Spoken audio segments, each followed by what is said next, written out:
함께 사도신경으로 지난 고백하시겠습니다. 나는 전능하신 아버지 하나님 천지의 창조주를 믿습니다. 나는 그의 유일하신 아들 우리 주 예수 그리스도를 믿습니다.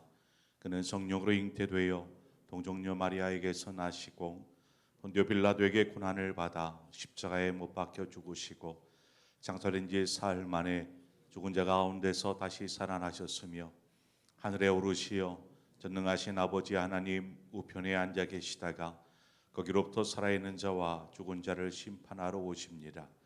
나는 성령을 믿으며 거룩한 공교회와 성도의 교제와 죄를 용서받는 것과 몸의 부활과 영생을 믿습니다. 아멘. 우리 함께 찬송가 212장 찬송가 212장을 우리 함께 찬송하도록 하겠습니다. 212장입니다.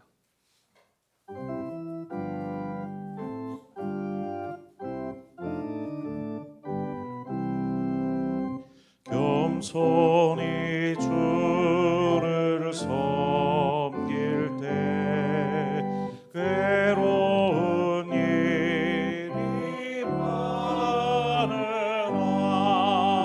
구주여 내게 임주사 잘 감당하게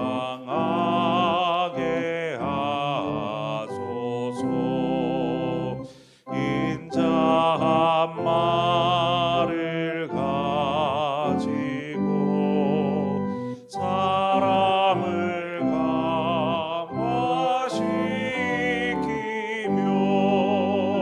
갈 길을 잃은 무리를 잘 인도하게 하소서. 구주의 귀한 인내를 깨달아 알게 하시고 굳건한 믿음 주셔서 늘 승리하게 하소서. 장래의 영광 비추사 소망이 되게 하시며 구주와 함께 살면서 참 평강 얻게 하소서.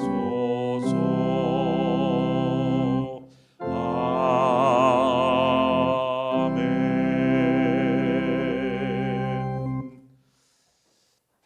하나님 말씀 보겠습니다. 오늘 우리 함께 묵상할 말씀은 사무엘상 18장 6절에서 9절의 말씀입니다.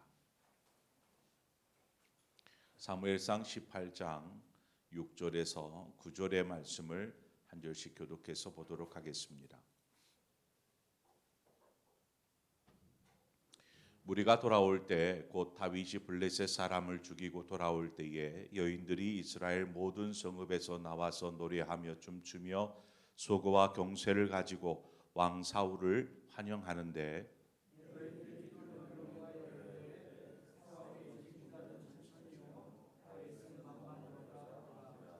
사울이 그 말에 불쾌하여 심히 노하여 이르되 다윗에게는 만만을 돌리고 내게는 천천만 돌리니 그가 더 얻을 것이 나라 말고 무엇이냐 하고. 아멘. 요나단과 다윗 사이에 언약이 맺어졌습니다. 그러한 이야기가 앞서서 있었고요. 이렇게 언약을 맺어진 사이가 된 반면에 사울과 다윗의 관계는 어떻게 연결이 되어졌습니까?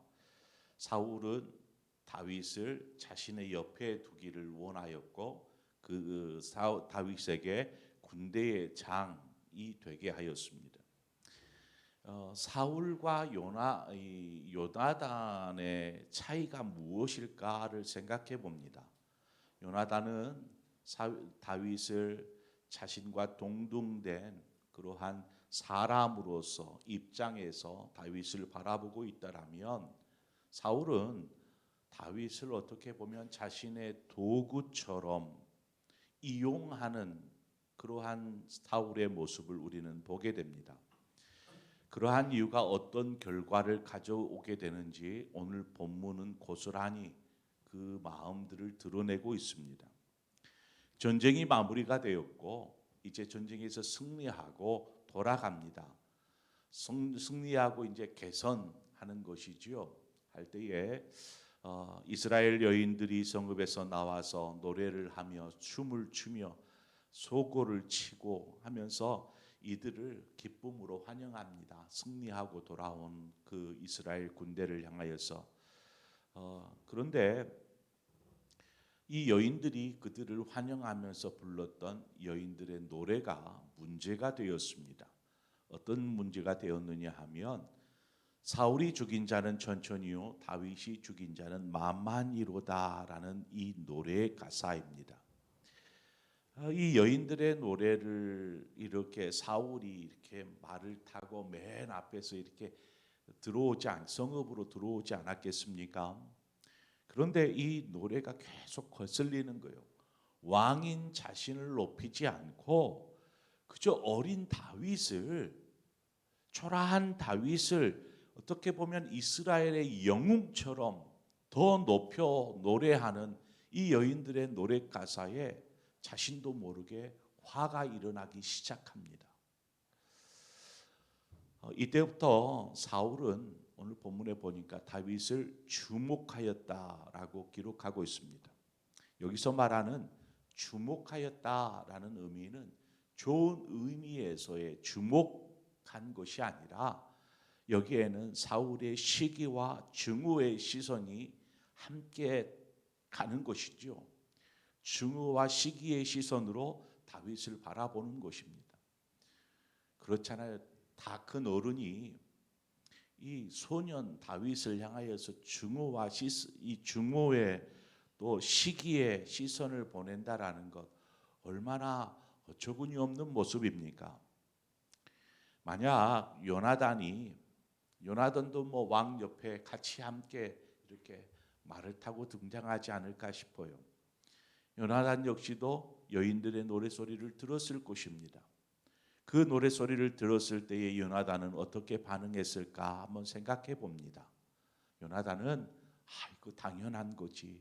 이 전쟁은 다윗으로 인해서 승리한 전쟁인데 당연하지 하는 생각하지 않았을까요? 그런데 왕인 사울은 지금 다윗이 자신이 받아야 될 영광을 빼앗아 가는 것, 다윗이 대신 취하고 있는 것으로 여기는 것입니다. 이것은 사울의 지독한 자기 중심적인 삶에서 비롯된 것이라는 것을 우리가 알 수 있습니다. 모든 것이 자신이 왕이기 때문에 자기 중심으로 돌아가야 한다라는 것이죠. 잘한 일이 있으면 내가 영광을 받아야 되고, 못하는 일이 있으면 다른 사람이 잘못돼서 그런 것이고 하는 자기 중심적인 생각입니다. 사람이 권력에 빠지면 바로 이처럼 모든 것을 자기 위주로, 자기 중심으로 판단하고 결정하게 됩니다. 그리고 뭐 영광 받을 일, 지금과 같은 그 영광의 자리에서는 모든 시선과 관심, 그 모든 사람의 시선과 관심이 자신에게 있기를 바라는 것이죠. 여러분, 이런 사람이 어떻게 하나님을 생각하며 하나님께 영광을 올려드릴 수 있겠습니까? 그것은 교만입니다. 자기 중심적인 삶은 결국 교만한 삶으로 이어지게 되는 것이죠. 이 지금 사울의 모습 속에 나타나는 자기 중심적이고 이 교만한 삶은 하나님의 영이 떠나버린 사울의 모습에서 그냥 그대로 드러나고 있는 것을 보게 됩니다. 사울이 하나님을 부르지 않는 것이 아니었습니다. 하나님께 제사 드리지 않는 것도 아니었습니다. 이스라엘의 왕으로서 하나님 앞에 제사도 드립니다. 그런데 하나님의 영이 떠나버린 사울에게 있어서 하나님 앞에 행해지는 모든 것들은 단지 종교적인 행위에 지나지 않았다라는 것입니다. 여러분 생각하기에 사울은 하나님을 믿는 사람이라고 생각이 되십니까? 하나님을 경외하는 사람이라고 생각이 되십니까? 신약에 보면 사울과 같은 사람들이 있었습니다. 예수님께서 3년 동안 공생의 기간 동안 만났던 사람들 중에 사두개인들, 바리새인들, 서기관들, 제사장들이 있었습니다. 바로 이 사람들이 사울과 같은 사람들이었습니다. 주님께서 바리새인들과 서기관들과 바리새인들을 향하여서 어떤 말을 합니까? 예수님의 입에서 좋은 말이 나가지 않아요. 오히려 신랄한 비판이 예수님의 입에서 나오기 시작합니다. 심지어 독사의 자식들아 화 있을진저 사두개인들과 바리새인들아 서기관들과 바리새인들아 하면서 하나님 주님께서 막 비판하기 시작합니다. 왜 주님께서 저들을 향하여서 비판하신 것일까요? 이들이 하나님을 찾지 않았던 것도 아닙니다. 누구보다도 이들은 율법을 지키기며 살려고 애를 썼던 사람들이었습니다. 그럼에도 주님께서 말씀하시기를 이들은 하나님의 나라에 들어가지 못할 뿐만 아니라 들어가는 사람조차도 가로막고 있다라는 그러한 말씀을 하고 있다라는 것이죠. 무엇이 문제입니까? 바로 이들이 가진 교만함입니다. 교만함. 이 교만하면 하나님의 음성도 들을 수도 없고 깨달을 수조차 없습니다. 교만해 있기 때문에 그렇죠. 그리스도인이 가장 신중해야 될 부분이 바로 이 부분입니다. 우리는 그 베드로후서의 말씀처럼 하나님의 능하신 손 아래서 겸손해야 합니다. 하나님 앞에서 겸손한 사람은 사람 앞에서도 겸손할 수밖에 없습니다. 그 모습을 우리는 사울이 아닌 요나단에게서 오히려 보게 됩니다. 자, 그러면 우리가 시선을 좀 바꿔서 다윗에게로 좀 향해 보죠. 다윗의 입장에 한번 되어 봅시다. 다윗은 사울 이제 목동으로 살다가 갑자기 기름 부음을 받았고요. 무슨 영문인지도 잘 몰랐을 수도 있어요. 너무나 어리기 때문에. 이야기를 전해 들었어도 제가 이스라엘의 왕이 된다고요? 아마 그러지 않았을까 싶어요. 여하튼 그런 목동이던 다윗을 사울이 부릅니다. 그리고 자신이 악신이 임해서 힘들어할 때 그가 다윗이 수금을 타며 노래함으로 자신에게 도움을 주었고, 또 지금 무엇보다도 이 블레셋과의 전쟁에서 사울이 이끄는 이스라엘 군대의 패배가 너무나 이 폐색이 짙었던 상황이었죠. 그때에 이 믿음으로 나아가서 이 전쟁을 승리로 이끈 이 전쟁에 있어서 블레셋과의 싸움에 있어서 전쟁 영웅이라 이렇게 다윗을 말할 수 있지 않겠습니까? 자, 다윗은 전쟁의 영웅이 되었습니다.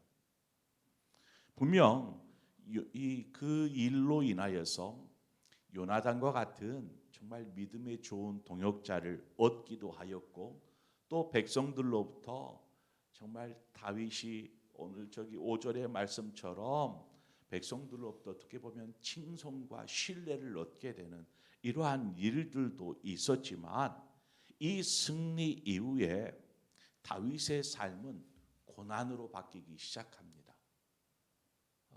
요 다음 구절부터 나오는 내용 속에서 이제 다윗의 고난이 시작이 됩니다.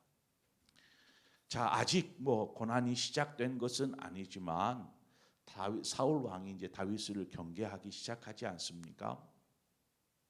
자, 여기 이 순간에 이때에 다윗을 향한 사단의 시험이 시작이 됩니다. 이미 시작되었는지도 모릅니다. 어떠한 시험일까요? 만약 다윗이 자신이 받고 있는 그 영광, 그 전쟁 영웅으로서 받는 사람들의 시선이나 사람들이 다윗을 높여드리는 것들이나 이러한 모든 것들에 자신도 모르게 도취되어질 수 있지 않겠습니까? 다윗 다윗 하면서 다윗을 높여드린 이것에 자신도 모르게 마음을 빼앗겨 버릴 수 있다라는 것입니다. 만약에 이러한 것들에 자신도 모르게 우쭐해지기 시작하고 사람들로부터의 영광을 자신이 받으려고 하면 이런 경우 사탄의 시험에 쉽게 무너질 수밖에 없다라는 것입니다. 우리는 삶에서 너무나 쉽게 교만이라는 덫에 빠져듭니다. 교만이라는 덫에 조금만 잘했다 그러면 자기가 정말 잘해가지고 이룬 것으로 생각을 하죠. 영광을 취하는 것입니다. 우리는 시험에 들지 않게 늘 깨어 있어야 합니다. 이러한 교만의 시험에 빠지지 않기 위해서 우리가 늘 깨어 있는다라는 것은 하나님과의 친밀한 사귐을 위해서 우리가 깨어 있는 것입니다. 항상 하나님을 주목하고 있는 것이죠. 한순간이라도 하나님을 시선에서 놓치는 순간 멀어지게 되면 우리는 쉽게 이 유혹에 빠져듭니다. 사단의 시험에 넘어가는 것이죠. 이러한 교만함뿐만이 아닙니다. 이 땅에 많은 인간이 누릴 수 있는 또 인간이 겪게 되는 많은 일들을 통해서 사단은 우리를 시험합니다. 그래서 성경은 경고합니다. 섰다고 생각합니까? 그럼 넘어질까 조심하십시오. 선자는 넘어질까, 일어선 자는 넘어질까 조심하라. 성경은 경고하지 않습니까? 그러므로 우리가 어느 때이든지 하나님 앞에서 겸손해야 한다. 우리는 이 사실을 잊어서는 안 됩니다. 오늘 우리는 겸손한 삶을 위해서 어떤 훈련이 필요할까요? 겸손한 사람은 그냥 숙이는 사람, 어떤 섬기는 사람, 주님께서는 말씀하시는 것이 그것입니다. 정말 너희들이 높은 자리에 있고 싶으냐? 그럼 섬기는 자가 되어야 해 라고 주님께서 가르치시지 않습니까? 이처럼 뭔가 섬기는 자리에 낮은 자리에 있으면 이 연약한 사람처럼 사람들에게 보여질지도 모릅니다. 그런데 여러분, 그 겸손한 사람이 연약해 보일지는 모르지만 너무나 강하기 때문에 그 사람은 겸손한 사람 너무나 강하기 때문에 어떠한 문제가 와도 흔들림이 없는 그러한 사람인 것입니다. 그것이 겸손입니다. 우리의 강함은 우리의 어떤 힘과 능력에 있는 것이 아니고 전능하신 하나님이 우리의 강함이 되시기 때문에 그렇습니다. 그래서 겸손하다라는 것은 하나님 앞에서 하나님의 강하심 앞에서 능하신 손 아래서 겸손한 것입니다. 하나님이 강하시기 때문에. 그래서 바울에게 말씀하신 것처럼 내 은혜가 내게 족하다. 이는 내 능력이 약할 때에 온전하여 짐이라. 주님 응답하실 때 이렇게 응답하십니다. 나의 능력, 그러니까 주님의 능력이 네 안에서 강하게 역사하기 위해서는 네가 약해야만 해. 만약에 네가 강하면 어떻게 되겠어요? 자기 뜻대로 하려고 하겠지요. 자신의 능력대로 하려고 하겠지요. 하지만 하나님의 능하신 손 안에서 겸손하여서 하나님, 저는 연약하고 부족하고 어리석기만 합니다. 겸손할 때 하나님께서 그래, 내가 너를 사용할게. 하나님의 능력으로 사용하시더라는 것입니다. 성경은 온통 그러한 내용입니다. 유명한 사람들, 여러분이 성경에 내놓으라 하는 아브라함이나 모세나 엘리야나 유명하다고 생각하는 사람들 보세요. 그 사람들이 능력이 있었나요? 아니요. 하나님의 능력의 발이 저들을 붙잡고 있었다라는 것입니다. 반대로 저들은 하나님 앞에 겸손하였다라는 것이지요. 오늘 사울 왕의 모습에서 여러분 어떤 겸손을 발견합니까? 그에게는 자기 중심적인 교만함에 빠져 있었습니다. 하나님이 보이지 않고 오직 자신만이 보이는 것이죠. 우리의 연약함을 인정할 때 하나님 우리를 더욱 강하게 붙잡아 주시는 줄 믿습니다. 하나님의 능하신 손 아래서 겸손하라. 때가 되면 너희를 높이시리라. 우리가 하나님 앞에서 겸손하면 하나님께서 높여주시는 것입니다. 다윗이 겸손을 잃지 않아요. 그때 하나님께서 다윗을 세우십니다. 이스라엘의 왕으로. 반면에 왕이었던 사울은 그 하나님 앞에 교만하고 모든 영광을 취하려는 사울, 하나님께서 떠나버리시고 버리십니다. 우리의 삶이 하나님 앞에 귀하게 쓰임받고 하나님의 영광이 되기 위해서 우리는 늘 하나님 앞에서 겸손해야 합니다. 하나님 앞에의 겸손은 곧 사람 앞에서의 겸손입니다. 그때에 하나님께서 우리를 강하게 사용하여 주실 줄 믿습니다. 이러한 믿음의 용사요 하나님 앞에 귀하게 높임 받는 저와 여러분의 삶이 되어지기를 축원합니다. 기도하겠습니다. 좋으신 하나님 아버지, 우리의 삶을 참 은혜로 붙잡아 주시고 인도해 주셔서 감사합니다. 우리가 열심히 잘 살아온 것 같지만 우리가 한 것 아니요, 주님께서 우리를 이렇게 인도하여 주셨습니다. 고백하게 됩니다.